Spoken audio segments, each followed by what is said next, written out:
आज हम आपको पाल पतवारी माता और विनायक जी की कहानी सुनाएंगे। क्योंकि देखो त्योहारों के दिन चल रहे हैं और शीतला माता का पर्व भी आ रहा है। शीतला माता के पूजन के बाद पतवारी माता का पूजन करते समय ये कहानी सुनी जाती है। इससे पूजा का संपूर्ण फल प्राप्त होता है।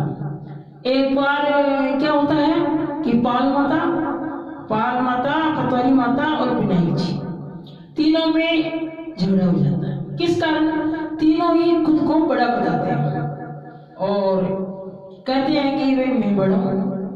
विनायक जी कहते हैं और पतवारी माता कहती है मैं बड़ी हूँ, पाल माता कहती है मैं बड़ी हूँ।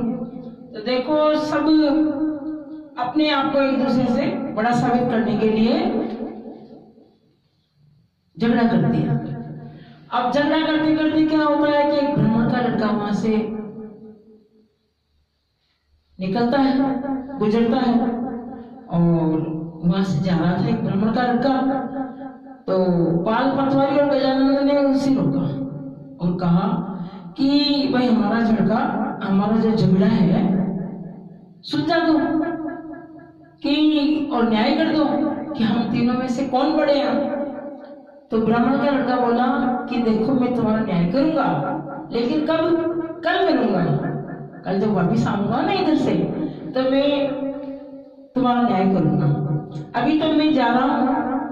और देखो घर आकर उस लड़के ने अपनी मां से कहा कि मुझे पाल पतवारी और गजानंद जी ने रोका और उनका न्याय करना है कि माँ तीनों में से कौन बड़े हैं। तो माँ ने कहा कि देखो बेटा किसी को छोटा मत बताना, क्योंकि छोटे तीनों ही नहीं है। दूसरे दिन जब लड़का वहां पहुंचा और फिर बोलता है कि पाल माता आप तो हर व्यक्ति से बड़ी हो, क्योंकि हर व्यक्ति आता है और स्नान ध्यान करके जाते समय पैर की ठोकर दे जाता है, फिर भी आप नाराज नहीं होती, फिर भी आप गुस्सा नहीं करती, क्रोधित नहीं होती है। तो पतवारी माता आप भी बड़ी हो,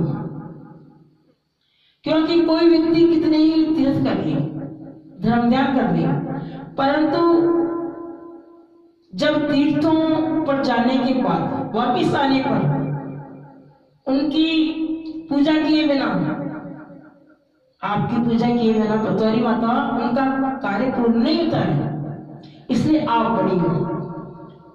अब गजानंद जी की बारी आई तो उस लड़के ने, ब्राह्मण के लड़के ने बोला कि गजानंद जी महाराज आप बड़े हो।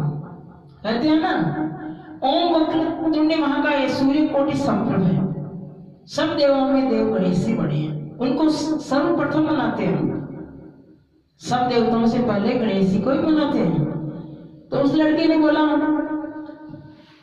कि सब देवों को मना ले, परंतु आपको ध्याए बिना, आपको मनाए बिना, आपको प्रसन्न किए बिना कोई भी काम सिद्ध नहीं होता है, इसलिए आप बड़े हो। अब पाल पतवारी और विनायक जी प्रसन्न हुए, क्योंकि उस लड़के ने सभी को बड़ा बताया और उस लड़के से बोले कि बालक तेरी जो चतुरता है और तूने सबको बड़ा बताया हमारे को, तो हमारा आशीर्वाद तुझ पर है और सदा तेरे साथ में रहेगा ये आशीर्वाद।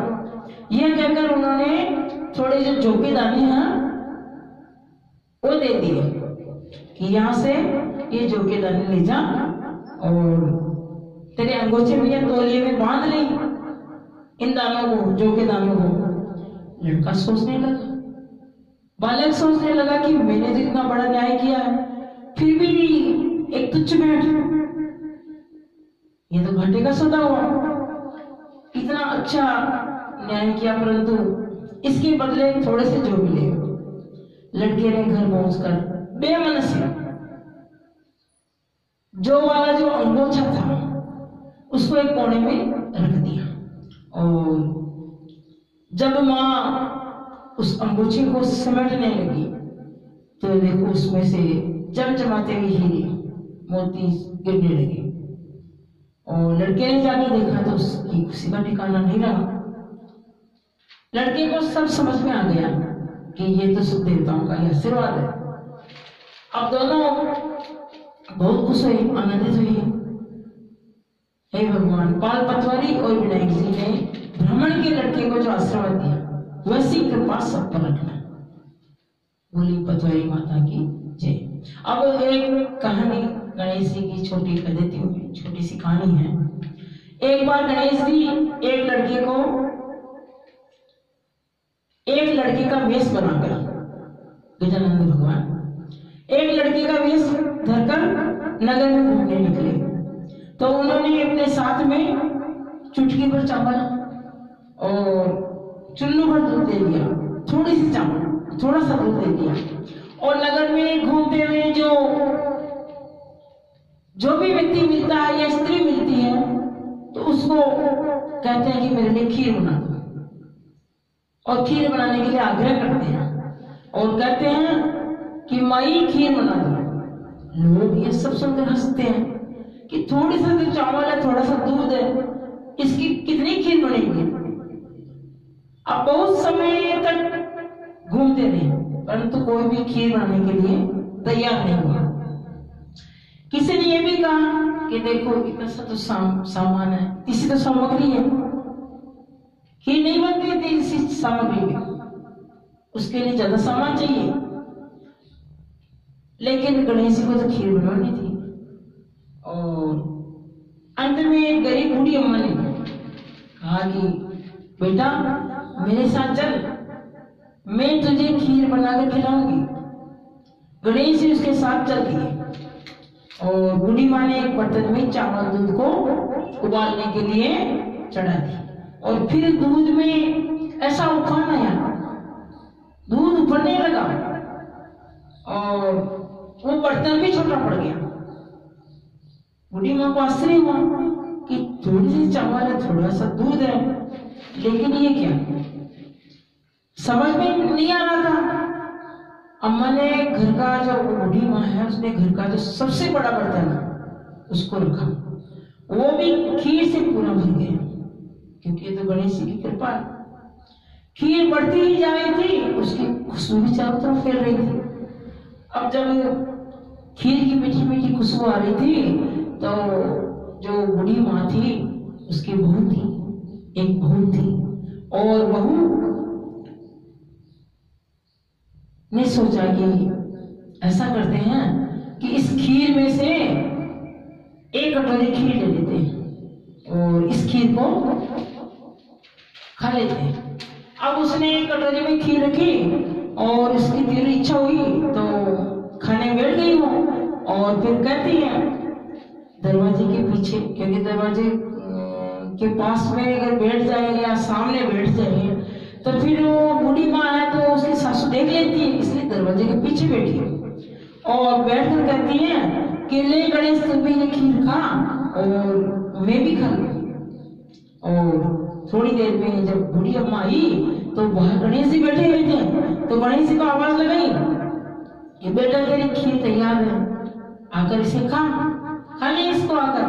तो गणेश जी बोले अम्मा तेरी बहू ने मुझे भूख लगा दिया और मेरा तो पेट भर गया, खीर तो अब ये जो बच्ची है वो गांव वालों को खिला। बूढ़ी माँ गांव वालों को न्योता देने के लिए गई तो गांव वाले समझने लगे अरे एक गरीब ब्राह्मण है, एक गरीब ब्राह्मणी है और इसके पास खुद के खाने के लिए कुछ भी नहीं है, ये गांव वालों को खीर खिला रही है, निमंत्रण देके आ गया। अब सब गांव वालों ने सोचा कि चलो चले तो सही, क्या होता है। अब ये गांव वालों को तो क्या खिलाएगी पता नहीं, परंतु देखो सब उसके घर गए और सबने पेट भरकर खीर खा ली, फिर भी वो खीर खत्म नहीं हुई, क्योंकि ये तो भगवान की कृपा है, गणेश जी की कृपा है। अब देखो परंतु जो जिस पात्र में वो खीर पड़ी थी उतनी ही थी, उससे कम हुई नहीं। और उस जो गरीब ब्राह्मणी का भंडार भगवान ने गणेश जी ने भर दिया। बोलो गणेश जी महाराज की जय। बोलो गणेश जी भगवान।